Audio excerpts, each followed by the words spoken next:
जय जगन्नाथ शुभ सकाल मु सौभाग्य ओडिया टीवी यूट्यूब चैनल रे आपमनक मु स्वागत करुच्ची। आज हूँ डिसेम्बर मास 29 तारिख रविवार। आज सकाल कौन टॉप न्यूज रही आसतु नजर पकईवा। ता पूर्व समस्त चैनल को सब्सक्राइब करी पाखरे थिबा बेल आइकन को दबाई दिंतु जहाद्वारा लेटेस्ट इनफॉरमेशन आपने सर्वप्रथम देखिपारे। प्रथम खबर फसल क्षयक्षति नहीं शनिवार लोकसभा भवन में मुख्यमंत्री मोहन चरण मांझी अध्यक्षतार बसिथिबा बैठक में एक बड़ घोषणा करा जायछि। मुख्यमंत्री कहते जे आसंता 30 तारिख सुधा फसल क्षयक्षतिर आकलन करा जिवो। डीबीटी जरिया चाषी को फसल क्षतिपूरण प्रदान करा जिवो। बीमा करथिबा चाषी और करनथिबा चाषी माने एई क्षतिपूरण पाई परिबे। वर्तमान सुधा 1,26,000 चाषी जहाँकि आवेदन कर सारिछंती। जो चाषी माने ए पर्यंत आवेदन करनांती सेमाने जहाँकि रविवार सुधा जहाँकि आज सुधा आपण आवेदन कर दियंतु। एने माननीय मुख्यमंत्री मोहन चरण मांझी सूचना देइचंती। या सहित से कहते जे यार जो टोल फ्री नंबर रही यही टोल फ्री नंबर माध्यम चाषी मैंने जहाँकि आवेदन करेंगे बोली माननीय मुख्यमंत्री मोहन चरण मांझी परामर्श देइचंती। परवर्ती खबर पंचम और अष्टम श्रेणी फेल व्यवस्था को नहीं गणशिक्षा मंत्री नित्यानंद गंड प्रतिक्रिया रखिंट। मंत्री कहते जे केंद्र सरकार पक्षर निर्देश आले कौन भल हो पार से नहीं तर्जमा चलती बोली माननीय मंत्री सूचना देइचंती। परवर्ती खबर राज्यर अन्यतम शैवपीठ ढेंकानाल कपिलास को प्लास्टिक निर्देशांचल घोषणा करा जायछि।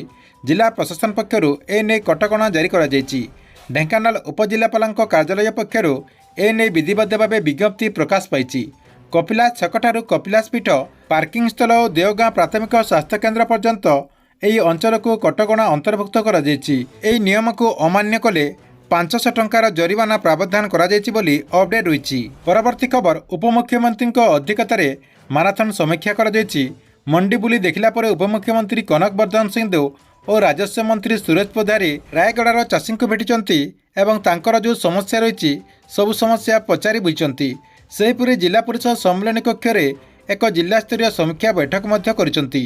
परवर्ती खबर नुआ वर्ष रे सांगसाथी प्रियजन को फूल तोड़ा दियंतु नाही बोली आईन मंत्री पृथ्वीराज हरिचंदन राज्यवासी उद्देश्य कहते। फूल तोड़ा बदल में गछ चारा उपहार देवाक कहते। चारा परिवेश को सुरक्षा देव। यही उपहार जलवायु को संरक्षण करने सहित परिवेश उपयोगी सब्यस्त हो पार बोली आईन मंत्री कहते। परवर्ती खबर चलित वर्ष हाईस्कल सर्टिफिकेट परीक्षा मैट्रिक लाइफ टाइम व्यवस्था करा जिवो। परीक्षा चलुवा बेले परीक्षा केन्द्र कर्तृपक्ष संपूर्ण नियंत्रण में रहिबे। मैट्रिक परीक्षा रे कॉपी रखा सहित प्रश्नपत्र भाइराल बोली अनियमितता को प्रभावित करने माध्यमिक शिक्षा परिषद बोर्ड पक्षर एहीपरि व्यवस्था को कार्यकारी करने उद्यम आरंभ करा जायथिबार अपडेट रही। परवर्ती खबर देशर मुंडपिछा मासिक पारिवारिक व्यय बहुत पछरे रही ओडिशा। राज्य में परिवार पिछा ग्रामांचल में हाराहारी मासिक व्यय 3,357 टंका अर्थात 4 ରୁ 5 जणिया गोटे परिवार रे मात्र एतिक टंका मासक खर्च करने को पाउचंती। सारा देशर जहाँकि 20 प्रमुख राज्य भितर ओडिशार स्थान 17 नंबर रे रही। परवर्ती खबर ऑटोरो आउ स्कूल जाइपारिबाने पिला बिहार सरकार पक्षर स्कूल पिलामानक पई एही नुआ नियम कार्यकारी करा जायछि।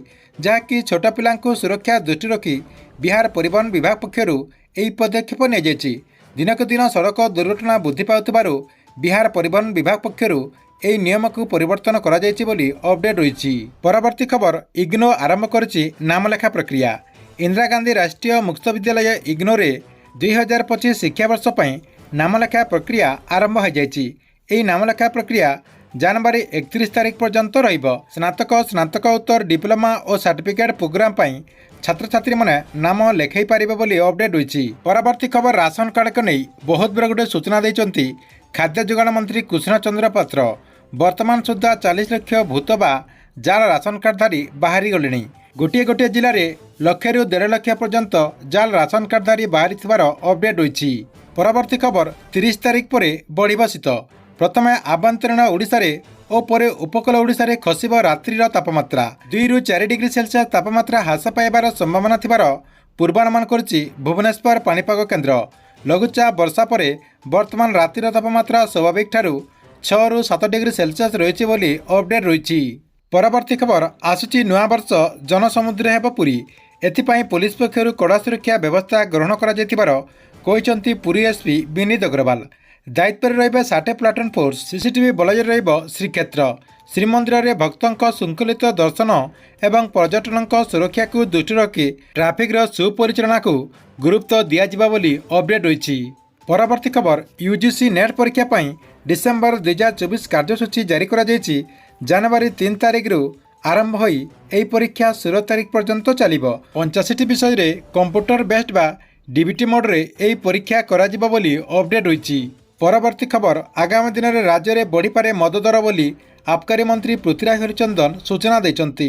ପରବର୍ତ୍ତୀ ଖବର, ବଢ଼ିଲା ବିଶ୍ୱ ପ୍ରସିଦ୍ଧ ଧନୁଯାତ୍ରା ପାଇଁ ଅନୁଦାନ ରାଶି। ଏଥର ଆହୁରି ଭବ୍ୟର ସହିତ ଧନୁଯାତ୍ରା ପାଳନ କରାଯିବ। ଶନିବାର ରାଜ୍ୟ ସରକାରଙ୍କ ତରଫରୁ ଧନୁଯାତ୍ରା ପାଇଁ ମିଳୁଥିବା ଅନୁଦାନ ରାଶି 1 କୋଟିକୁ ବୃଦ୍ଧି କରିଛନ୍ତି। ପୂର୍ବରୁ ରାଜ୍ୟ ସରକାରଙ୍କ ପକ୍ଷରୁ 10 ଲକ୍ଷ ଟଙ୍କାର ଅନୁଦାନ ମିଳିଥିଲା, ଅର୍ଥାତ୍ ପୁରା 90 ଲକ୍ଷ ଟଙ୍କା ପର୍ଯ୍ୟନ୍ତ। ଏଥର ଯାହାକି ମୋହନ ସରକାର ବୃଦ୍ଧି କରିଛନ୍ତି। କେବଳ ସେତିକି ନୁହେଁ, ଏହି ଅନୁଦାନ ବୃଦ୍ଧି ସହିତ ଧନୁଯାତ୍ରାର ପ୍ରମୁଖ 170 ଜଣ କଳାକାରଙ୍କୁ 10,000 ଟଙ୍କା ଲେଖାଏଁ ସମ୍ମାନ ରାଶି ପ୍ରଦାନ କରାଯିବ ବୋଲି ମାନ୍ୟବର ମୁଖ୍ୟମନ୍ତ୍ରୀ ମୋହନ ଚରଣ ମାଝୀ ଘୋଷଣା କରିଛନ୍ତି। ପରବର୍ତ୍ତୀ ଖବର, 1984 ମସିହାରେ ଶେଷ ଥର ପାଇଁ ଓଡ଼ିଶାରେ ନୂଆ ବ୍ଲକ ଗଠନ କରାଯାଇଥିଲା। 304ଟା ବ୍ଲକରୁ 314ଟା ବ୍ଲକ କରାଯାଇଥିଲା, ଯାହାକି ଦୀର୍ଘ 40 ବର୍ଷ ବିତିଗଲାଣି, କିନ୍ତୁ ବ୍ଲକ ଗଠନ ହୋଇପାରି ନାହିଁ। ଏନେଇ ଅନେକ ଦାବି ଉଠିଛି ଏବଂ କିଛି ସଂସ୍ଥା ମଧ୍ୟ ରାଜରାସ୍ତାକୁ ଆସିଛନ୍ତି ଏବଂ ବିଧାନସଭାରେ ଏନେଇ ଆଲୋଚନା ମଧ୍ୟ କରାଯାଇଛି। ହେଲେ ରାଜନୈତିକ ଇଚ୍ଛାଶକ୍ତି ଘୋର ଅଭାବ ଯୋଗୁଁ ନୂଆ ବ୍ଲକ ଗଠନ ହୋଇପାରି ନାହିଁ। ଏବେ ନୂଆ ସରକାରଙ୍କ ପକ୍ଷରୁ ବ୍ଲକ ଗଠନ କରିବା ପାଇଁ ଆଉ ପଦେ ଆଗକୁ ବଢ଼ିଛନ୍ତି। ଏନେଇ ସୂଚନା ଦେଇଛନ୍ତି ରାଜସ୍ୱ ମନ୍ତ୍ରୀ ସୁରେଶ ପୂଜାରୀ। ପରବର୍ତ୍ତୀ ଖବର, ଆଜି ସୁନା ଦର ସାମାନ୍ୟ କମିଛି। ଭାରତୀୟ ବଜାରରେ 22 କ୍ୟାରେଟ୍ ସୁନାର ଦର 10 ଗ୍ରାମ ପ୍ରତି 71,350 ଟଙ୍କା ହୋଇଥିବା ବେଳେ 24 କ୍ୟାରେଟ୍ ସୁନା 10 ଗ୍ରାମ ପିଛା 78,000 ଟଙ୍କା ରହିଛି। ସେହିପରି ଭୁବନେଶ୍ୱର ମାର୍କେଟରେ 22 କ୍ୟାରେଟ୍ ସୁନାର ଦର 71,500 ଟଙ୍କା ପହଞ୍ଚିଥିବା ବେଳେ 24 କ୍ୟାରେଟ୍ ସୁନାର ଦର 77,440 ଟଙ୍କା ରହିଛି। ପରବର୍ତ୍ତୀ ଖବର, ମାର୍ଚ୍ଚ ପର୍ଯ୍ୟନ୍ତ ଖୋଲା ରହିବ ମଣ୍ଡି। ଟୋକନ ଅବଧି 15 ଦିନ ବୃଦ୍ଧି କରାଯାଇଛି। ବ୍ୟସ୍ତ ନ ହେବା ପାଇଁ ଚାଷୀଙ୍କୁ ପରାମର୍ଶ ଦେଇଛନ୍ତି ଖାଦ୍ୟ ଯୋଗାଣ ମନ୍ତ୍ରୀ କୃଷ୍ଣଚନ୍ଦ୍ର ପାତ୍ର। ଏହା ସହିତ ସେ କହିଛନ୍ତି ଯେ ଅଦିନିଆ ବର୍ଷା କ୍ଷୟକ୍ଷତିକୁ ପୂରଣ କରିବା ପାଇଁ ରାଜ୍ୟ ସରକାରଙ୍କ ତରଫରୁ ଖୁବ୍ ଶୀଘ୍ର ସମସ୍ତ ଚାଷୀଙ୍କୁ କ୍ଷତିପୂରଣ ଦିଆଯିବ ବୋଲି ଅପଡେଟ୍ ହୋଇଛି। ପରବର୍ତ୍ତୀ ଖବର, ରାସନ କାର୍ଡରେ ମିଳିବ ନୂଆ ବର୍ଷରେ ଉପହାର। ଯେଉଁମାନଙ୍କ ପାଖରେ ରାସନ କାର୍ଡ ରହିଛି ଏବଂ ସେମାନେ ଯଦି ଇ-କ୍ୟାସି ପ୍ରୋସେସଟିକୁ କମ୍ପ୍ଲିଟ୍ କରିଦେଇଛନ୍ତି, ସେହିମାନଙ୍କୁ ଯାହାକି ନୂଆ ବର୍ଷରେ ରାସନ କାର୍ଡ ମାଧ୍ୟମରେ ମାଗଣା ରାସନ ସହିତ 1000 ଟଙ୍କା ମିଳିବ ବୋଲି ସୂଚନା ରହିଛି। ପରବର୍ତ୍ତୀ ଖବର, ଏମାନଙ୍କୁ ମିଳିବନି ସୁଭଦ୍ରା ଯୋଜନା ଅଧୀନରେ ଟଙ୍କା। ଦେଖନ୍ତୁ, ଯେଉଁମାନେ ସୁଭଦ୍ରା ଯୋଜନା ଅଧୀନରେ ଆଗରୁ ଟଙ୍କା ପାଇସାରିଛନ୍ତି, ତା ସହିତ ଯେଉଁମାନେ ସୁଭଦ୍ରା ଯୋଜନା ଅଧୀନରେ ଆଗକୁ ଟଙ୍କା ପାଇବା ପାଇଁ ଚାହୁଁଛନ୍ତି, ସେମାନଙ୍କୁ ଏହି କାମଟିକୁ କରିବାକୁ ପଡ଼ିବ, ଯାହାଦ୍ୱାରା ସେମାନେ ଆଗକୁ ସୁଭଦ୍ରା ଯୋଜନା ଅଧୀନରେ 5,000 ଟଙ୍କା ପାଇପାରିବେ। ସେମାନଙ୍କୁ ଯାହାକି ତାଙ୍କର ଯେଉଁ ଇ-କ୍ୟାସି ପ୍ରୋସେସ୍ ରହିଛି, ଇ-କ୍ୟାସି ପ୍ରୋସେସଟିକୁ କମ୍ପ୍ଲିଟ୍ କରିବାକୁ ପଡ଼ିବ। ଦେଖନ୍ତୁ, ଯେଉଁମାନେ ବିନା ଇ-କ୍ୟାସିରେ ଆବେଦନ କରୁଛନ୍ତି, ତା ସହିତ ଯେଉଁମାନେ OTP ବେସ୍ରେ ଇ-କ୍ୟାସି କରୁଛନ୍ତି, ସେମାନେ ଯାହାକି ଇ-କ୍ୟାସି ପ୍ରୋସେସଟିକୁ ଅତି ଜଲ୍ଦି କମ୍ପ୍ଲିଟ୍ କରିଦିଅନ୍ତୁ, ଯାହାଦ୍ୱାରା ସେମାନେ ପରବର୍ତ୍ତୀ ପର୍ଯ୍ୟାୟରେ ଯାହାକି ସୁଭଦ୍ରା ଯୋଜନା ଅଧୀନରେ 5,000 ଟଙ୍କା ପାଇପାରିବେ। ପରବର୍ତ୍ତୀ ଖବର, PM କିଷାନ ଯୋଜନାକୁ ନେଇ। ଦେଖନ୍ତୁ, PM କିଷାନ ଯୋଜନାର 19ତମ କିସ୍ତିର ଟଙ୍କା ଆପଣମାନଙ୍କୁ ଖୁବ୍ ଶୀଘ୍ର ମିଳିବାକୁ ଯାଉଛି। PM କିଷାନ ଯୋଜନାର ଯେଉଁ 19ତମ କିସ୍ତିର ଟଙ୍କା ରହିଛି, 19ତମ କିସ୍ତିର ଟଙ୍କା ଫେବୃଆରୀ ମାସରେ ଆସିବ ବୋଲି ଅପଡେଟ୍ ହୋଇଛି। ଫେବୃଆରୀ ମାସରେ ଆପଣମାନେ ଯାହାକି PM କିଷାନ ଯୋଜନା ଅଧୀନରେ 2,000 ଟଙ୍କା ପାଇପାରିବେ। ତା ପୂର୍ବରୁ ଯେଉଁମାନେ ଇ-କ୍ୟାସି ପ୍ରୋସେସଟିକୁ ଏପର୍ଯ୍ୟନ୍ତ କମ୍ପ୍ଲିଟ୍ କରିନାହାନ୍ତି, ସେମାନେ ଯାହାକି ଡିସେମ୍ବର 30 ତାରିଖ ଭିତରେ ଇ-କ୍ୟାସି ପ୍ରୋସେସଟିକୁ କମ୍ପ୍ଲିଟ୍ କରିଦିଅନ୍ତୁ, ଯାହାଦ୍ୱାରା ଚାଷୀମାନେ PM କିଷାନ ଯୋଜନାର ଯେଉଁ 19ତମ କିସ୍ତିର ଟଙ୍କା ଆସିବ, 19ତମ କିସ୍ତିରେ ଯାହାକି 2,000 ଟଙ୍କା ପାଇପାରିବେ।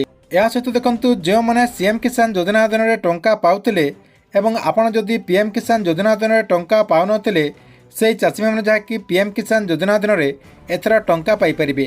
ସରକାରଙ୍କ ତରଫରୁ PM କିଷାନ ଯୋଜନାର ଯେଉଁ ୱେବସାଇଟ୍ ରହିଛି, ସେ ୱେବସାଇଟ୍ରେ ସେହି ହିତାଧିକାରୀମାନଙ୍କର ନାଁ ଆସିଯାଇଛି। ସେଥିପାଇଁ ଯେଉଁମାନେ ଆଗରୁ CM କିଷାନ ଯୋଜନା ଅଧୀନରେ ଟଙ୍କା ପାଉଥିଲେ ଏବଂ PM କିଷାନ ଯୋଜନା ଅଧୀନରେ ଟଙ୍କା ପାଉନଥିଲେ, ସେହି ଚାଷୀମାନେ PM କିଷାନ ଯୋଜନାର ଯେଉଁ ୱେବସାଇଟ୍ ରହିଛି, ସେହି ୱେବସାଇଟ୍କୁ ଯାଇକି ଆପଣଙ୍କର ନାଁ ସେହି ଲିଷ୍ଟରେ ଅଛି କି ନାହିଁ ଥରୁଟିଏ ଚେକ୍ କରିଦିଅନ୍ତୁ। ଠିକ୍ ଅଛି, ଏଥିଲା ଆପଣମାନଙ୍କ ପାଇଁ ଆଜି ଦିନର କେତୋଟି ବଡ଼ ଖବର। ଆପଣଙ୍କୁ ଭିଡ଼ିଓ କେମିତି ଲାଗିଲା କମେଣ୍ଟ ବକ୍ସରେ ନିଶ୍ଚୟ ଗୋଟେ କମେଣ୍ଟ କରନ୍ତୁ ଏବଂ ପ୍ରତ୍ୟେକ ଦିନ ଏମିତି ଖବର ଦେଖିବାକୁ ଚାହୁଁଥିଲେ ଏହି ଚ୍ୟାନେଲଟିକୁ ଆପଣ ରେଗୁଲାର ଦେଖୁଥାନ୍ତୁ।